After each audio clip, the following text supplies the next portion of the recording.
imagine the family of an Afghan translator who's been working with the British Army in the fight against the Taliban. And as the Taliban overran the city of Kabul last weekend, he's frightened for his life. He's frightened for his family's life. He gathers his wife and his small children up and he heads for the airport, as so many did. And he's hoping to escape the evil men who are coming. But there's not much hope. At one point they'd closed the airport. There were no civilian flights. Loads of people waiting and no hope. And they get more and more afraid as the Taliban get closer and closer. And then suddenly, at the last minute, out of the clouds appears a C-17 military transport jet, and it lands on the runway. And the troops leave the jet, and they secure the airport, and they process the waiting people. And this Afghan translator is safe, boarding the aircraft with his family, and now they're taking off, heading for a new life in another country. They leave behind the danger and they head for safety. They have been amazingly and wonderfully delivered by a greater power, delivered from almost certain destruction. The great theme of the book of Esther is deliverance. And here in these two chapters, chapters 7 and 8, we're starting to see that deliverance happen. You've got to tune in next week when Mark will bring us the grand finale. But even now in chapter 7 and 8, we're seeing this deliverance beginning to come into effect. Recall last week, I hope you had a chance to catch up with the sermon on the internet, on YouTube. Last week, where in chapter 6, the story elements reach their pinnacle, where the king's insomnia leads to the public honouring of Mordecai rather than Haman. That was the beginning of the unravelling of Haman's dastardly plans, the start of the great reversal that God so wonderfully works out. All the events that have so far led up to that are now going to be exactly reversed, item by item, in our chapters this week and next. This is not just a story of deliverance and rescue. It is a story of reversal, a story of tables being turned. And not through supernatural miracles, not through any special revelation, just simply through the turning affairs of this pagan kingdom. This book is written to encourage and comfort us with the comfort of God's sovereign providence. We live in an age where the process of secularization and the impact of naturalistic thought can work to produce a sense of God's absence or distance from our ordinary lives, even in the believer. The text of Esther works to correct our misaligned perspective. We see that starting to work out as God turns the tables. Remember that Esther had invited the king and Haman to 2 banquets. Maybe so she could pluck up enough courage to shop Haman to the king, we don't really know. But all of the events of chapter 6 happen between the first and the second banquet, as Graham explained last week. So here's just a thought on the side. Have you noticed that he did a lot of banqueting in Persia? When a nation and a people forget the importance of the spiritual, they turn inevitably to the pleasures of this world. We see it back in Esther's day, and we see it in our day, don't we? Kids, that might be too many crisps and pop. Adults, that might be too much booze and donuts. Be careful how you consume food and drink. it can give away the state of your heart. Notice as well that the banquets in Esther, and there are 3 rounds of banqueting, each of these banqueting rounds are connected with a significant reversal of fortunes. The first set of feasting, Vashti is removed, Queen Vashti goes and Queen Esther comes, ultimately. In the second round of banqueting, we're now seeing Haman's fortunes completely reversed. And Mark will have some more feasting and banqueting next week as well. But in this second set of banqueting, we see Haman's fortunes completely reversed, which brings us to our first point. The evil man is undone. The evil man is undone. So here, at the beginning of chapter 7, we're now at Esther's second banquet, on the second day of the banquet. These guys knew how to party, didn't they? And there's still wine left on the second day. They're having a good time. And Esther finally finds the courage to appeal to the king. Chapter 7, verses 3 to 6. Haman's evil intent to destroy the Jews suddenly, through the words of Queen Esther, becomes a very personal thing for the king, as he discovers Haman's plot will destroy Queen Esther herself. And as you noticed, he's pretty fond of Esther. As if going from bad to worse, Haman attempts to humble himself to Esther, desperate for his own life. Well, even those efforts are misinterpreted by the king, as the king happens to stumble in on where Haman is humbling himself to Esther in an attempt to get her to spare his life. And because of that, his fate is sealed, verse 8. One of the king's men helpfully points out that Haman has a pole already prepared for Mordecai. And everybody agrees it's far better to use that to get rid of Haman than it is Mordecai. And so Haman hangs from the pole that he himself erected. And then finally, the king's anger subsides. The book of Esther presents the reality of life to us. Evil men exist in the world, a world that is fundamentally in rebellion against God. Ask anyone in a playground. Ask anyone who's ever been in a workplace. Bullies exist. There are bullies everywhere, and they like to get their own way. In the week where the Taliban again established a caliphate in Afghanistan, it can at times feel like evil and injustice are everywhere. Do you feel like that? The world has passed through some very dark periods, especially in the last century, where at times it must have felt like nothing could stop the rise of evil. But these scriptures show us that despite evil men rising up, God ultimately works both to bring righteous judgment to evil men and gracious blessing to his people. Eventually, all evil will be toppled. All evil men will be undone.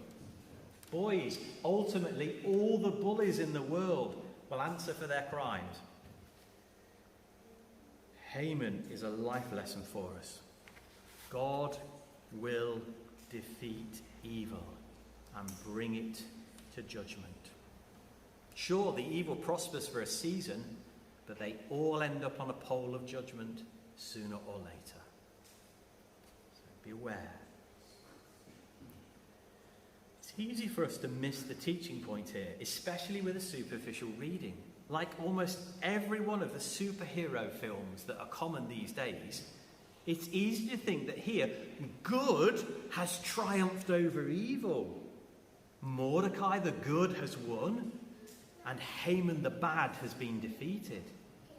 And because we we love these films, and because we love to read of these victories, we align ourselves with Mordecai in the story, don't we? Well, because Haman's the baddie, he's the evil guy. He deserved what was coming to him. And he did things we never dream of doing. But there's a bit of Haman inside all of us. Which of us doesn't like luxury over poverty, respect over dishonour, power over being insignificant? Which kid hasn't looked through the pages of the Argos catalogue and wanted most of the toys? Beware your heart, it is deceitful. Each one of us has sin in our hearts. None of us lives as we should. And let me repeat, God will judge all evil. If we are to escape the coming judgment, we need a rescuer, we need an advocate, we need one to stand in our place and turn aside the wrath of God that otherwise will legitimately fall upon us. Which is why this incident in the story is so amazing. It shows to us an impaling pole that was built for Mordecai, but another died in his place. And so this story of Haman points us forward for 500 years. For us now, it points us back 2,000 years to the defining event of God turning the tables to bring about deliverance, even in the blackest and most awful event this world has ever witnessed, and indeed ever will witness. It is at the cross, in its apparent foolishness and weakness and seeming absence of God, that we find the sovereign wisdom and power and love of God most fully at work. In Esther chapter 7 verse 10, Haman gets exactly what he deserves. The evil dies in place of the innocent. On the cross, Jesus the innocent dies in the place of the guilty, you and I. Friends, have you seen that on the cross, as Jesus is sacrificed, God is working sovereignly to bring all things for his own glory and for the good, for the rescue of his people. Jesus died so that you, a rebel against God, could be one of his people. Boys, grown-ups, YouTube watchers, can you say that Jesus is the one who dies in your place, paying the price for your sins, so that you can go free, blessed by God? If you can't, you need to come to Jesus for forgiveness, because the cross and what happens here to Haman is a stark reminder to us that God does judge all evil and will bring all evil people under judgment, whether in this life or the next. All evil men are undone. Both in Esther and in the cross, we see that God is powerful and is able to work out his good purposes even in and through the thoughts and actions of evil men. So if you are one of God's people today, should we not respond with joy and wonder at our God, who, hidden behind the scenes, works mysteriously in all things for his glory and for the good of his people?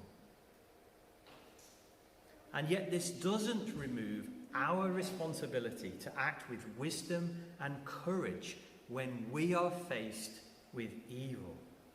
Even as God works in and through us, we too have the responsibility to do our duty and then to trust the rest to God's hands, to take courage in times of crisis, to pray and cast our anxieties upon him because he cares for us and he will answer, to work sacrificially for the benefit of God's people and not count the cost. That's what Esther did.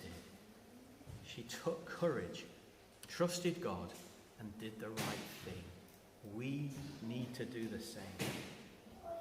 In view of God's providence, with our knowledge of the centrality of the cross, we are called, like Esther, to faithful, dutiful, and obedient action as we seek to live as God's people in the midst of a pagan society. The evil man is undone. And secondly, the actions of the evil man are undone. The actions of the evil man are undone. See, so far so good. The evil man has been undone and removed permanently from the scene. And we see here in the opening verses of chapter 8 how the king blesses Esther and Mordecai. Esther inherits Haman's estate. Mordecai gets the king's signet ring. He fetches it off the finger of Haman and gives it instead to Mordecai. And so Mordecai becomes one of the king's favoured men, blessed with power and riches. God moves the heart of the king so that God's people are blessed. Truly, Proverbs 21:1 is right. A king's heart is like streams of water in the Lord's hand. He directs it wherever he chooses. So, is all well in the land and with God's people? Not quite. Because the laws of the Medes and the Persians cannot be repealed, we learn. Chapter 8, verse 8. Haman's original edict that the people could attack the Jews on the 13th day of the 12th month still stood. Even when evil men are dealt with, the effects of their sin and evil remain and can threaten God's people. Esther still needs to act with courage and faith. She approaches the king again, verse 3, and again the king shows compassion and grace to her towards her, verse 4.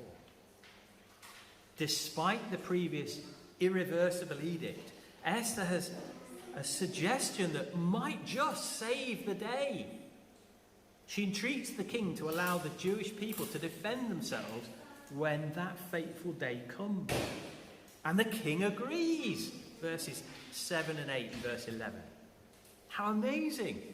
We need to be brave as we maintain our Christian integrity and witness in this evil world. And just look at the details of verses 9 and 10. I love these details. It mirrors closely the details of the first edict, which was recorded back in chapter 3, verses 12 to 15. And the details here emphasize to us the completeness of the action to overturn the previous edict. Who it's going to, the number of the provinces, the extent of the kingdom, even the details of the Pony Express, the special horses bred for the task of taking the king's edicts at speed through the kingdom. This is the fibre optic broadband of the 5th century BC.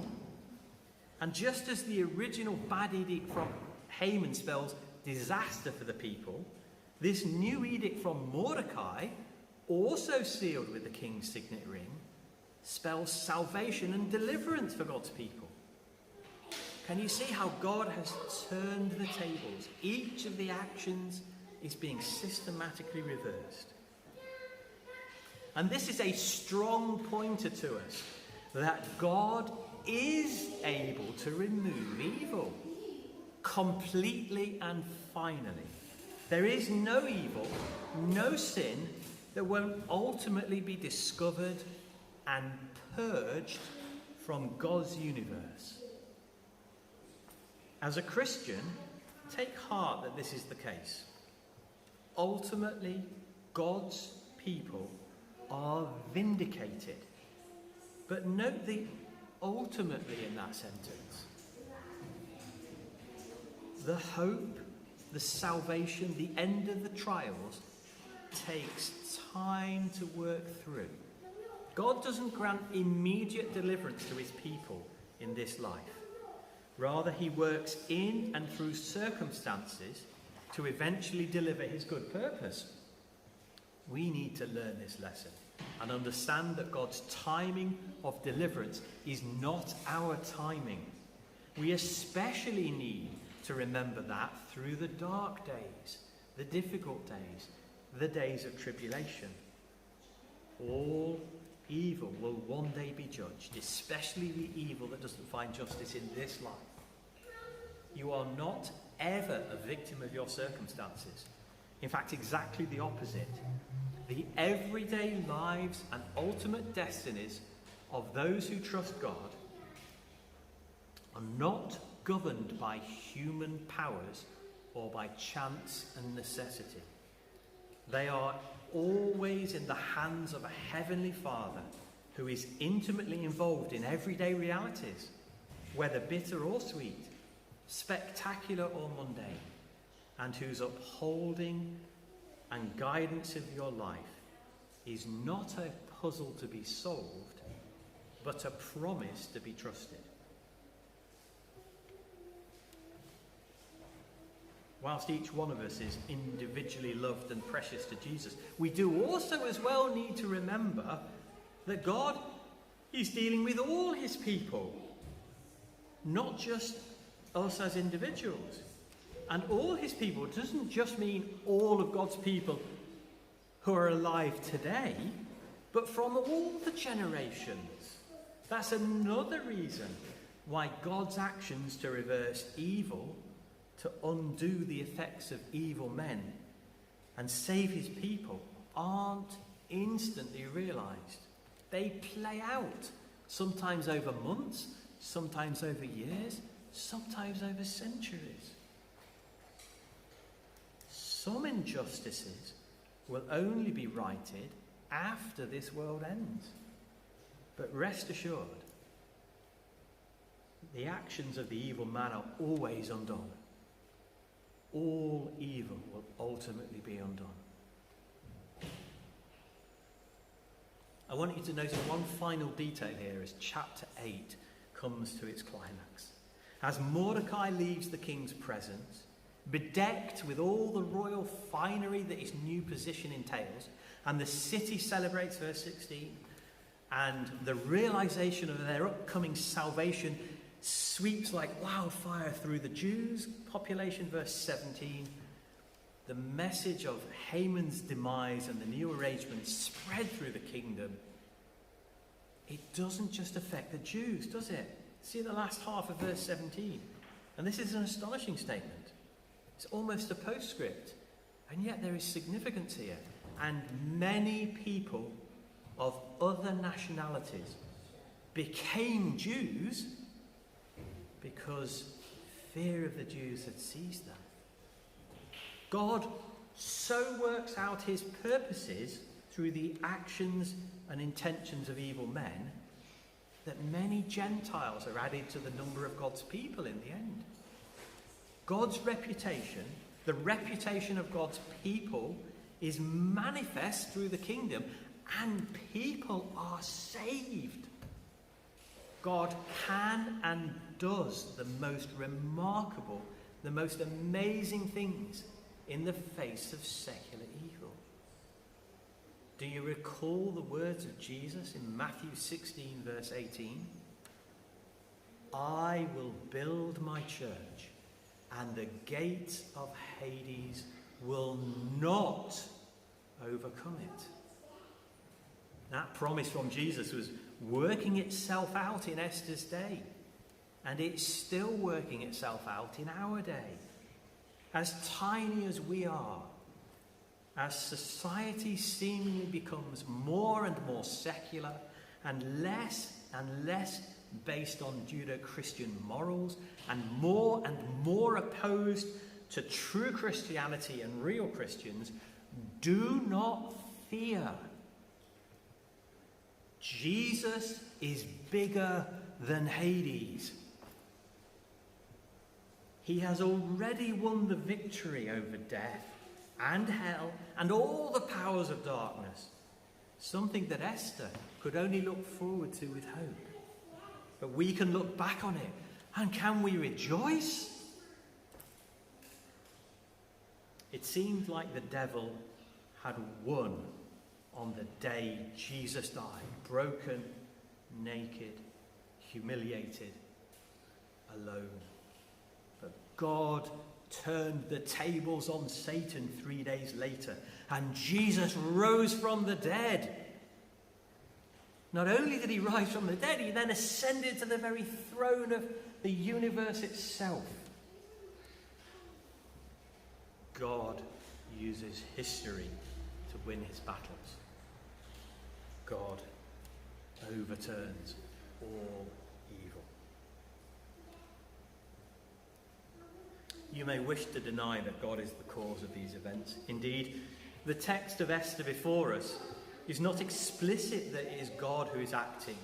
You may wish to believe that this is just a series of extremely fortuitous coincidences that results in the tables being turned for the salvation of the Jews. However, the way that this story is framed, the strong implications of the text, is that there is a higher power at work. And if that is true of the story of Esther and her people, and it is, then that is also true of our lives as well.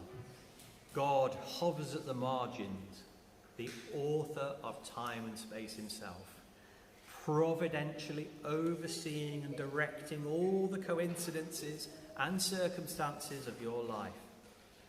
Esther is all the more striking because the nature of God's interventions into this history is unlike much of the interventions we see in the rest of the Bible. Just like our lives, here in Esther, God is present even when he is most absent.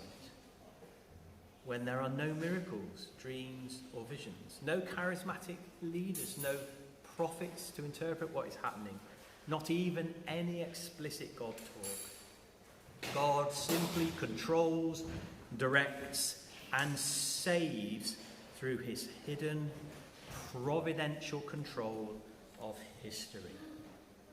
The big question for you to answer is, will you acknowledge that God directs your ways and oversees your days? Or will you continue to believe that it's all a set of random coincidences? Look, it's high time we all trusted the God who undoes evil men and ultimately undoes all the evil from every time, even for all eternity. Because that is what Jesus came to do. He came to judge evil, destroy evil, and make everything new again, free of pain, evil, despotic kings, slavery and fear. This is the world we all want, the world we were made to live in, the world we dream about. Only Jesus can deliver this. Trust him today, and just like Esther and her people, you too will be delivered from evil men and evil itself.